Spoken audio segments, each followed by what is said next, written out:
大家好，我是澄清医院胸腔外科主任杜承哲医师。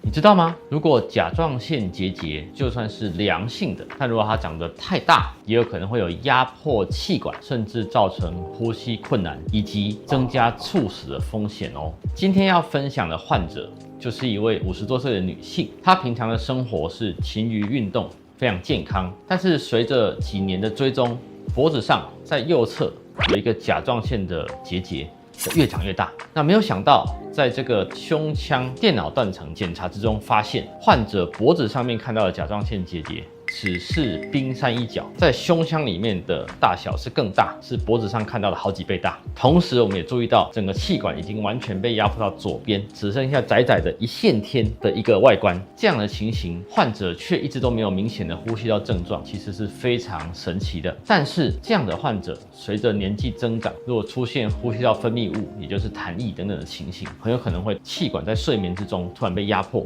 又有分泌物堵塞，可能会突然造成一个猝死的风险。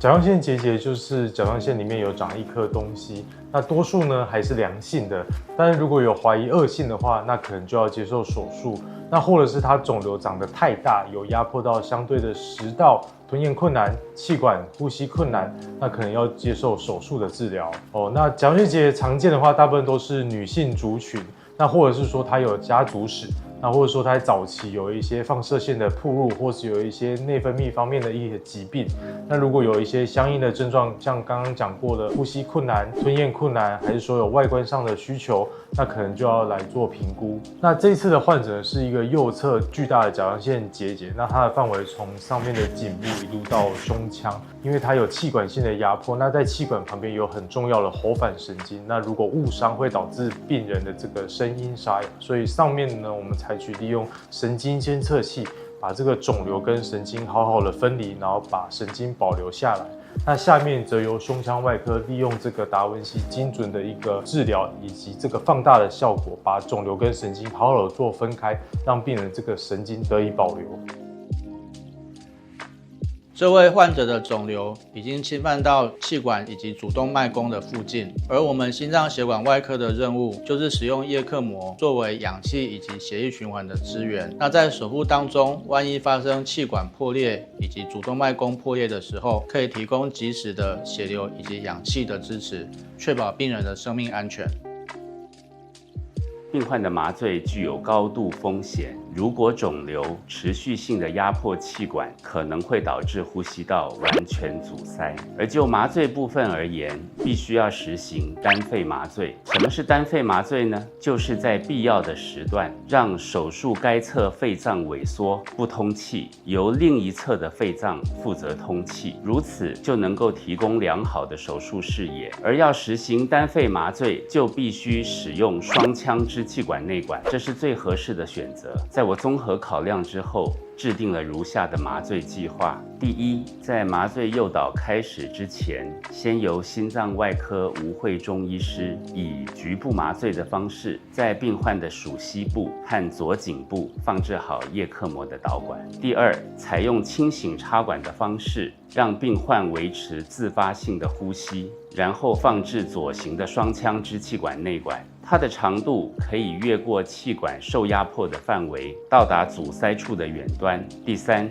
在麻醉诱导的过程中，如果发生气管完全阻塞的情况，没有办法正常通气，这个时候就立刻启动叶克膜来负责通气。第四，如果因为受压迫的气管内径太窄，没有办法成功放置双腔支气管内管，那么就没有办法实行单肺麻醉，没有办法让右侧肺脏萎缩来接受手术。这个时候，我的备用方案就是使用体外循环机，以体外循环机的人工肺负责提供足够的氧合，病患的原生肺不负责通气，如此就能让右侧肺脏萎缩，让肺部不动不胀，提供良好的手术视野。而到了手术当天，麻醉的诱导过程非常顺利。在有叶克膜作为顶级防御型后盾的情况下，我将双腔支气管内管顺利穿越受阻塞的范围，成功放置到定位。在确认病患氧合和通气正完全正常，不再需要叶克膜之后，就让病患脱离叶克膜装置，直到手术顺利结束，病患就被送往加护病房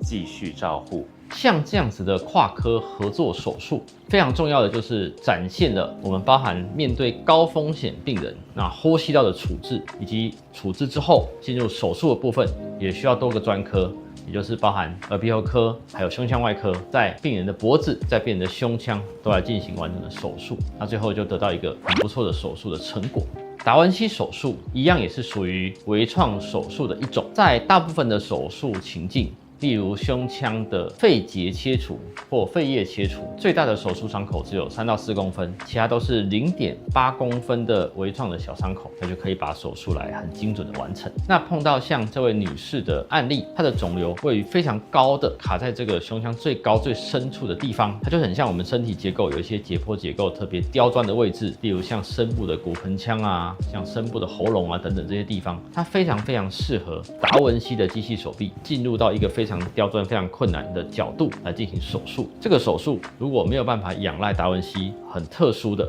像手臂、手腕可以旋转这些精确去打击的这个能力，它可能没有办法用一般的胸腔镜，而是要用打开，用传统开胸手术才能勉强来进行手术。在胸腔的手术之中，达文西手术可以进行肺肿瘤的切除。那肺部的恶性肿瘤包含肺腺癌、鳞状上皮癌等等的癌症，这些癌症呢可能会长在我们的肺叶或是气管里面。达文西手术可以很精准的做到肺结切除或是肺叶切除，甚至比这个更困难、更刁钻的病人可以做气管的局部切除，然后利用达文西非常精确的手臂旋转的能力进行胸腔内的缝合，可以把气管重新结合起来。那除此之外呢，还包含了食道癌的手术，还有纵隔腔的肿瘤的手术。人的纵隔腔就位于2个肺部的正中间，还有分成在心脏气管前面的前纵隔，以及比较靠近脊椎骨的后纵隔等等。那这些部位的纵隔腔如果长出肿瘤来，